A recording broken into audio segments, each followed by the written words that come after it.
Édouard Corré va mieux. Cela fait un mois qu'il est sorti de l'hôpital et qu'il vit chez son frère à Abobo. Ce quinquagénaire est originaire de la région d'Issia, dans l'ouest de la Côte d'Ivoire. C'est là-bas qu'il a d'abord été pris en charge il y a près de 3 ans pour une infection urinaire mal soignée. Il a enchaîné les traitements antibiotiques et son état s'est aggravé.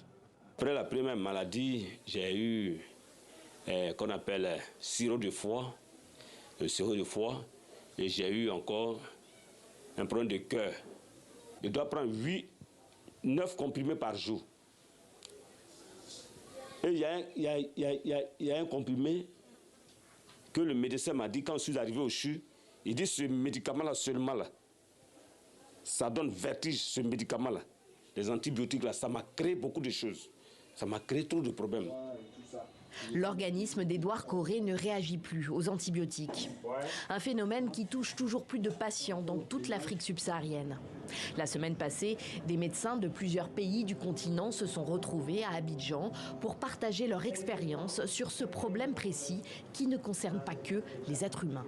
Les humains, les animaux, les végétaux auxquels on donne tous ces médicaments, tout ceci font en sorte que ces micro-organismes reçoivent les médicaments et vont s'adapter aux médicaments.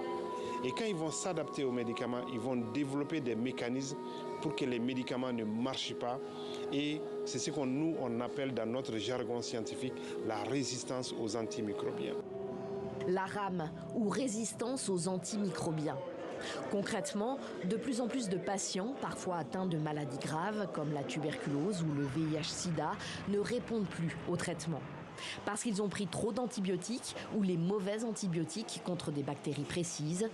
Parce qu'ils se sont soignés eux-mêmes sans consulter ou en achetant des médicaments de contrebande. À l'Institut Pasteur de Songon, à une vingtaine de kilomètres d'Abidjan, on collecte et étudie des bactéries de tout le continent, puis on évalue leur résistance aux fameux antibiotiques. Avant, les bactéries étaient sensibles. Maintenant, les bactéries sont résistantes. Ça peut aller jusqu'à 95-99% de résistance pour certaines molécules. La situation est vraiment catastrophique. Ce n'est pas vouloir être alarmiste que de le dire, c'est la réalité. Il y a des molécules qu'on ne peut plus utiliser et qui malheureusement on utilise parce qu'il n'y a pas d'alternative. L'Institut Pasteur conseille les autorités sanitaires ivoiriennes. Il préconise de renforcer la sensibilisation auprès des patients et des soignants sur l'usage adéquat des antibiotiques, mais aussi de circonscrire la prescription de certaines molécules aux seuls hôpitaux. Selon l'OMS, plus de 700 000 personnes meurent chaque année dans le monde du fait d'infections liées à la résistance aux antimicrobiens. Un chiffre qui pourrait dépasser les 10 millions en 2050.